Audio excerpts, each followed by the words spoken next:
today with Dr. Suneel Dhand, a London-trained physician who specializes in internal medicine, metabolic health, and is now practicing medicine across the pond in the United States.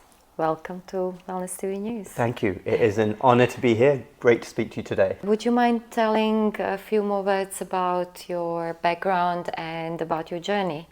Yeah, certainly. Again, thank you for having me. And I realized very quickly that the medical establishment really was being led by the wrong people. People with a vested interest, a lot of corruption, conflicts of interest. And that really reinforced my desire to really go all in on the well-being message. Hopefully, within a few months, we get a change of the leadership philosophy at the top, but in the US, and I'm hoping that will filter through in the UK, but I do believe the UK and Western Europe in general has many of the same issues that the US does, albeit in a very different system. How is that tied with the existing Make America Health initiative? Yeah, well, in a nutshell, I can summarize this in one statement. I believe that RFK is the best thing to happen to America and the Western world in a long time when it comes to health and reversing this absolute catastrophe that we're in. And let me explain why, because sure, I mean, people bring up some things RFK may have said, but what public figure or politician hasn't said some controversial things before that there's disagreement on? But when you look at the absolute dismal place that the United States and United Kingdom are in, I mean, let's talk about some statistics here. Over 50% of the US children are overweight or obese. They are ravaged with pre-diabetes. Their metabolic markers are all over the place. Type 2 diabetes, which a pediatrician would go their entire career and not see one case, now is the most exploding condition in clinics. And you have a situation like that. So what RFK is doing in bringing up these issues with a toxic food environment, with all of the other toxins in our environment, is something that no one else was doing. And I could never have imagined a year ago that someone like him is now going to be potentially, as long as he's secured in his nomination, he's going to be in charge, and he can absolutely start a massive discussion happening. And I'm sure that's going to filter through, because the UK, to be fair, where we are right now, is not that far off where the US is. So I'm very optimistic that at least these discussions are now going to happen, and you will see some big change. That's a very positive, optimistic view. Yeah.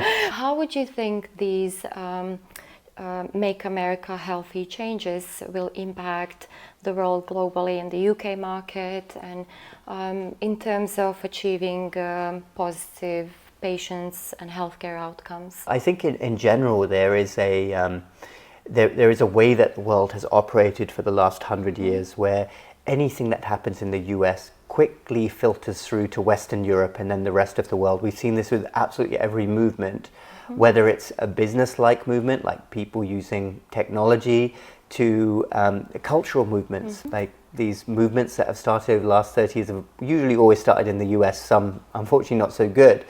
So I would say that as soon as it becomes a big government initiative, now assuming, as we must, that politicians keep their promises, a big movement away from big agriculture and the subsidies that are in place and the perverse incentives to produce things like corn syrup. This is a bit unique to the US, but if we just say in general, RFK is very pro-natural, organic, local farms, as opposed to big food companies. That sort of movement coming from the top of the US saying people should be eating real food and discouraging processed foods, I can see that filtering through to the UK, Western Europe very quickly. And in general, I would say promoting a general message of health and well-being, which we haven't seen. I mean, very sad, because every time I go to mainland Europe, I know you're also based in Paris. We had a great trip to Paris earlier this year. And thankfully, that's not at the levels where the UK or US is at. But I feel like every time I come back to Europe, it's getting a little bit closer to America. And we need to reverse this quick, because you don't want the same problems in Europe that the US has.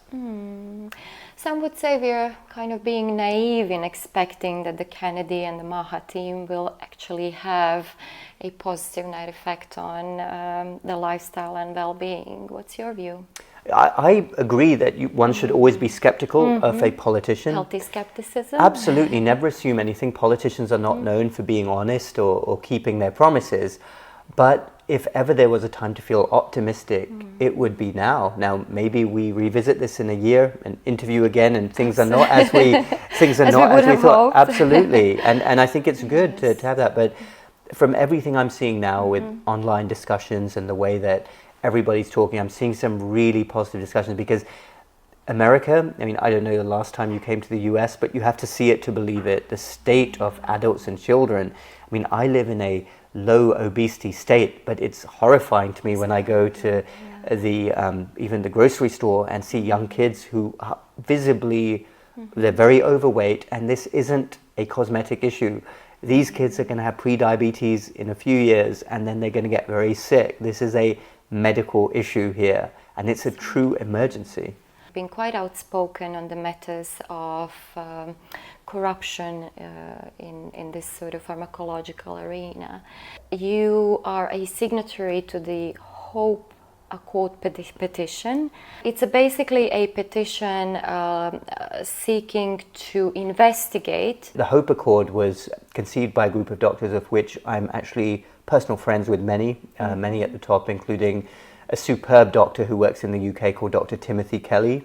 Fantastic. He was at the event where we met at Dr Malhotra's movie. He was there too. Wonderful man, wonderful doctor, and he conceived this and got a group of like-minded doctors together.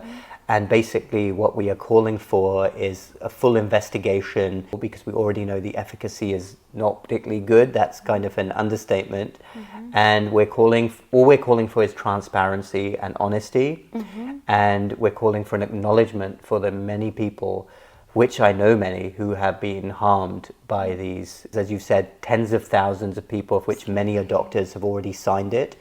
And like a lot of movements in life, and you can apply this to anything, you can apply this even to big movements, everything starts off with a few whispers, and then a whole room starts talking, then a whole town starts talking, and then before you know it, it's a policy, and before you know it, something huge has happened. Always remember, it's always the whispers that are unacceptable. Oh, you're not allowed to say this.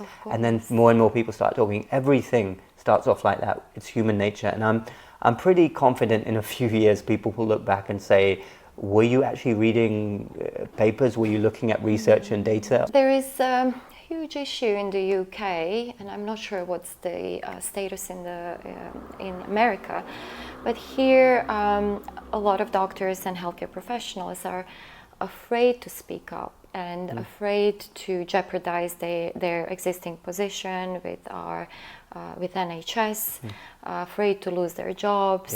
It's very brave of you to be courageously defending your scientific views when it comes to these vaccines and their adverse effects. So. Yeah, I mean, I wouldn't have been surprised if at some stage over the last couple of years I had faced some sanctions in the United States. Now, the fear issue is very interesting, because I would say actually in the UK things are worse, because there's one central body controlling everything, and this is a problem when you have a government body in charge of something. So, doctors in the UK very afraid to step out of line, although many have, including the Hope Accord I just mentioned.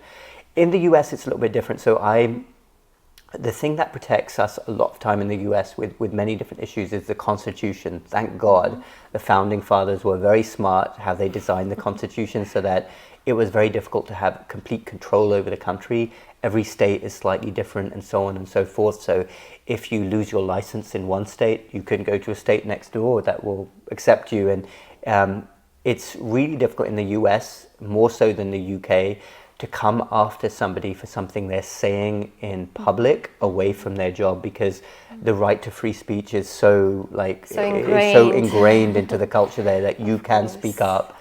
If you're doing something at work and going and talking to people at work, then it's different. But that has protected a lot of doctors, and lots of doctors in the US say things online, like myself, which they probably couldn't say at work. But it's really difficult, and actually I think boards of medicines and licensing authorities know this, because it's happened before. And if you, like, supposing my board came after me and said, we're threatening your license, I could actually take big legal action against them and probably win in the end, because I have done nothing wrong at work.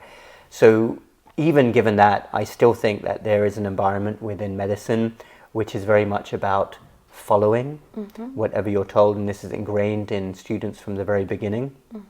So students, then graduated doctors, find it very difficult to say something which isn't in line with what they're being told.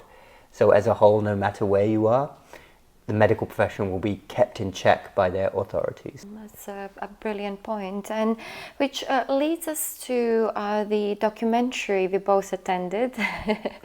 Fun evening. Yeah, exactly. It was a brilliant evening really great by Dr. Jasmina Paul, an eminent cardiologist who is the author of the first Suneel film documentary film, which premiered here in London, and then he went on a tour in the States, and is now tapped for a role in the Trump administration, which is really exciting, and we endorse that here. Absolutely. I've read your article in a newsletter about this docu-premiere, and could you tell us here what were your impressions, and what did you learn from that docu-film? Yeah, well, it was a really fantastic event that Dr. Jasmina Paul put on. So basically, I got a chance to meet many other heroes of the movement, Dr. John Campbell, Dr. Kelly, Dr. Claire Craig. We all got together beforehand. Then we went to the documentary, and I was just captivated. The whole movie was so well done, and it shows the absolute ridiculous stage we've got at with regards to the pharmaceutical industry's influence on our lives and the power that they have. And Dr. Jasmina Paul gave a speech afterwards, and there was the opportunity to meet him at an event afterwards, and he is a wonderful crusader for this cause. He also has been very brave, and probably much braver than I've been and many other doctors in America, because I think he has faced sanctions from the authorities in the UK. Yeah, and that's an ongoing case. But he has some personal stories to tell with regards to his life being affected by the shot, and he is doing more and more talks, events. And yeah, he may well be a big part of the next administration. I think that will be a great thing. The more people like Dr. Malhotra we have, the better, really, because it takes a lot to speak up about what's happening, but people's eyes will eventually be open. Eventually, we are hopeful, and thank you so much for this wonderful support, and we need people like Dr. Malhotra and yourself who are brave to lead this crusade, as you call it, to lead this fight, and to help people tap into their highest potential. It's been wonderful to have you as our guest here at Wellness TV News. My pleasure. Great discussion. Thank you for having me. Thank you.